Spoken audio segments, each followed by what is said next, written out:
Welcome to Geek Decoders YouTube channel. Today what I'm going to show you is how to add columns in Power BI dashboard. So there are two ways that you can add new columns to the Power BI table.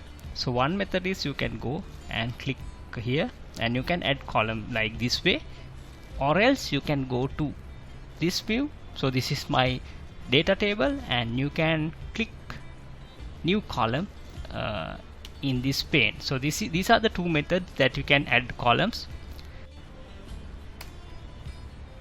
Right, so these are the two functions that I'm going to write in Power BI dashboard, Power BI columns. So one column is profit loss, that means profit multiplied by the loss fraction, and the net profit. The second column that I'm going to implement is net profit, that is profit minus profit loss. So those are the two columns that I'm going to implement in the Power BI. Right, so now I'm going to add the first column. Here is my data table. Now I'm going to the new column.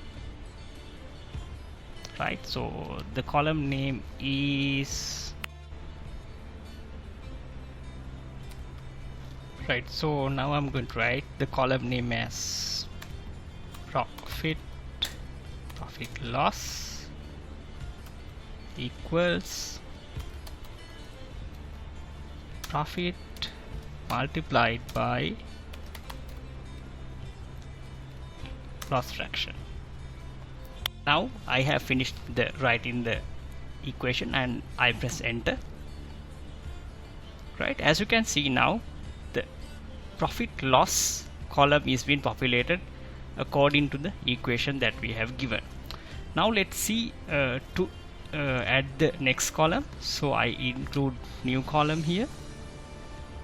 Right, then I write net revenue. Net revenue should be profit minus profit loss. So then when I enter, so as you can see now the net revenue column also populated. So this is how we add columns to the Power BI data table. And now we go and see how we can add this to the Power BI dashboard. As you can see, now the two columns that I have developed can be seen in the field section.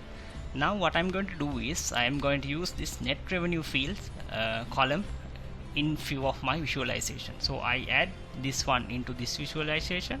Sorry, not the loss fraction. I want the net profit. Add to this one. Right, so as you can see now the net revenue also can be seen in this visualization along with the profit.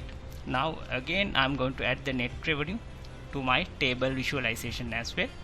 Right, so this is not the desired output that I expect. For that I go to field section and I select net revenue here, and then I'm setting no decimal places. So now one formatting is been done. Again I select this one and I want to do some conditional formattings as well to the net revenue field. So I select net revenue background color. Right, so then I go to advanced control and I select rules greater than 0 and our target is 7000. Then if it's like this, so it should be red. Then if I add another rule, then 1000 should be a number, like a very big number. So then that means the net revenue reached the margin or target. Right, so as you can see now the desired output is been that we can see in the Power BI dashboard. So this is how we use columns in Power BI. So there are so many ways that we can use. So this is kind of very beginner type of tutorial for using the Power BI columns. So thank you for watching my video, and please share it with your friends, and please keep in touch for more videos like this. So I'll provide you some beginner tutorials in coming weeks as well, in order for you to be a beginner to advanced person in Power BI. Thank you.